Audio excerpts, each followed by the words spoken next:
Sveicināti! Šajos laikos cilvēki šodien sastopas ar bezpalīdzības sajūtu. Dažreiz pat gribas kliegt uz Dievu, un Dievs klusē un neko nepalīdz. Un cilvēku šī situācija biedē. Šausmīgi biedē, viņam liekas, ka dzīve tūlīt beigsies un viss, un būs āmen baznīcā. Kāpēc viņu šī situācija biedē? Tāpēc, ka pie tam viņu biedē ne tik daudz tā ārējā situācija, kas viņu ir iedzinusi bezpalīdzības sajūtā, cik viņu biedē paša bezpalīdzības sajūta.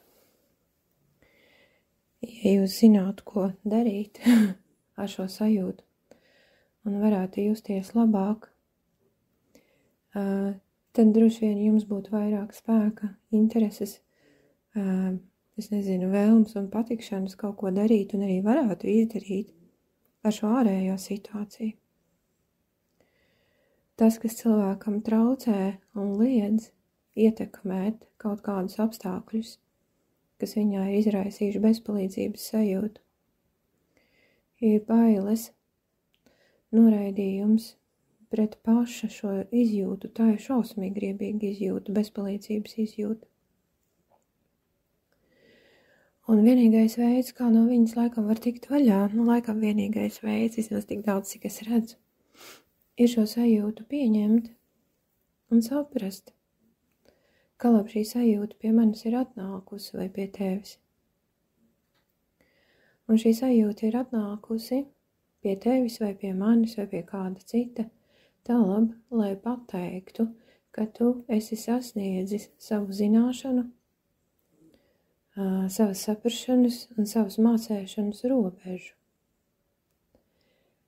Ka tev pietrūkst kaut kādu jaunu resursu, lai tu atkal varētu celties kājās un iet un kaut ko darīt, ko tu gribi izdarīt. Tātad bezpalīdzības sajūta nav tik daudz stāsts par šo ārējo situāciju, kura tur ir pareiza vai nepareiza, šāda vai tāda, cik stāsts par to, ka cilvēks ir sastapies ar savas zināšanas, saprašanas un mācēšanas resursu nepietiekamību. Ja tā, tad no šejienes var arī izsecināt tālākās darbības. No šejienes var izsecināt izēja no bezpalīdzības. Es atceros Aurikas darbošanās sākumā, es šad un tad stāstīju, man liekas, ka man pat ir kāds gabals par to, ka no katras bezizējas ir vismaz 3 izējas. Vismaz 3. Viena ir bēgt, viena ir uzbrukt, viena ir es negribu nevienu ne otru, es gribu šitā. Aiz šīs 3. izējas parādās 100 dažādu citu variantu iespējas. Tātad tur ir iespējas. Es gribu tā. Kā tu gribi? Kā tu gribi? Nevis kā tam ir jābūt, kā tev ir iemācīts un kā tev ir teikts, bet kā tu gribi. Un šī gribēšana cilvēkam tad ir jārada pašam, pie tam ņemot vērā ārējos apstākļus. Tad, kad pasaule atrodas pārmaiņu procesā, tad šī bezizējas, bezpalīdzības sajūta gadās cilvēkam ļoti bieži. Kāpēc? Tāpēc, ka kaut kas beidzas, vairs tā nebūs, lai dotu vietu kaut kam jaunam. Un te ir jautājums šeit pasaulē, un Dieviņš jautā, tāpēc arī viņš nenāk palīgā, jo viņš jau nezina, ko tu gribi. Viņš tā vietā viņš jautā, bet ko tu gribi tā vietā? Kaut kam ir pienācis laiks aiziet. Tāpat tie paši gada laiki, vai šī diena. Šī diena arī reiz beigsies un pienāks vakars, un tu iesi gulēt, un nebūs nekā. Un tu šķirsies no kaut kā forša, bija forša diena, šī foršā diena beigsies, un par rītdienu mēs neko atkal nezinām. Un tieši tāpat tās ir arī ar dažādām pārmaiņām, kuras cilvēku pilnīgi iedzen absolūtā strupceļā. Pilnīgi viņam nolaižas rokas, un viņš nevar saprast, ko darīt. Tajās reizēs viņa uzmanība, lūk, šī pārbīļa dēļ, viņa uzmanība ir piekalta ārējai videi, ka tur ir tā problēma, un tur viņa ir jārisina. Un tad, kad es tur viņu atrisināšu, tad es jutīšos labāk. Bet šī ārējā vide atspoguļo to, kas tevī ir iekšā. Un ja tu pats esi sasniedzis kaut kādu savu spēju, robežu, kaut vai tās pašas skolas, nav jau tie bērni tur tik daudz. Tiešām nav. Un tas ir dārgi. Uzturēt veselu ēku, apkuri pedagogus šo nelielā skaita dēļ, nelielā skolēnu skaita dēļ. Bet kā labi tad šie bērni ir tik maz? Tātad mūsu sabiedrība ir sasniegusi šajā jautājumā, šajā ziņā ir sasniegusi kaut kādu savu spēju robežu. Un tas ir jāatspoguļojas ārējā vidē. Bet tas ir loģiski. Tad, kad par to runā, filozofiskajos tekstos, tad jau visi gudri, visi saprot. Bet tad, kad tas skar mūsu personīgo dzīvi un mūsu personīgo komfortu, tad uzreiz vairs nesaprot, tad ir bezpalīdzības sajūta. Bet bezpalīdzības sajūta signalizē cilvēkam par to, ka viņš ir sastapies ar savu spēju un iespēju kaut kādu robežu.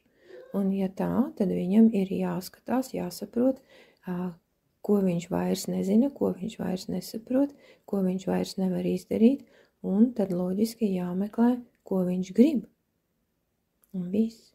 Tā ir izeja no bezizējas, tā ir izeja no bezpalīdzības, un ja runa ir par fiziska un sociāla rakstura kaut kādām lietām, tad Dieviņš šeit nepalīdzēs.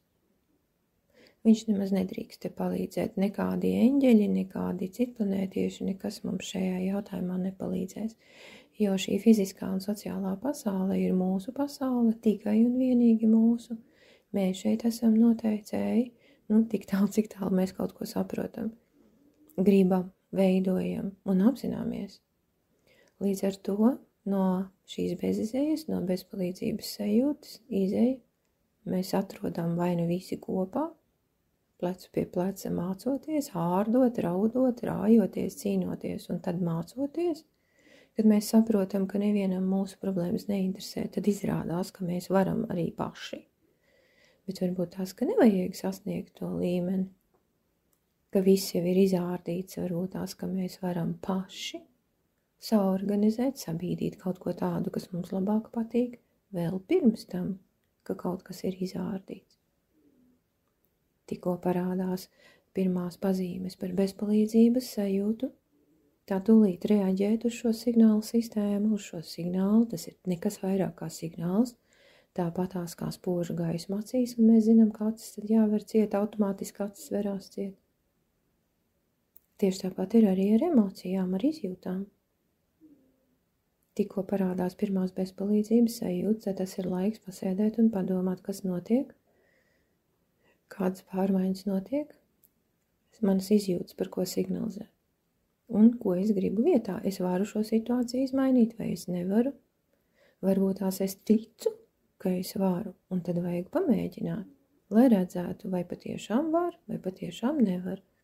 Un to cilvēku arī dara šobrīd. Viņi tic, ka var. Ļoti labi. Maleči.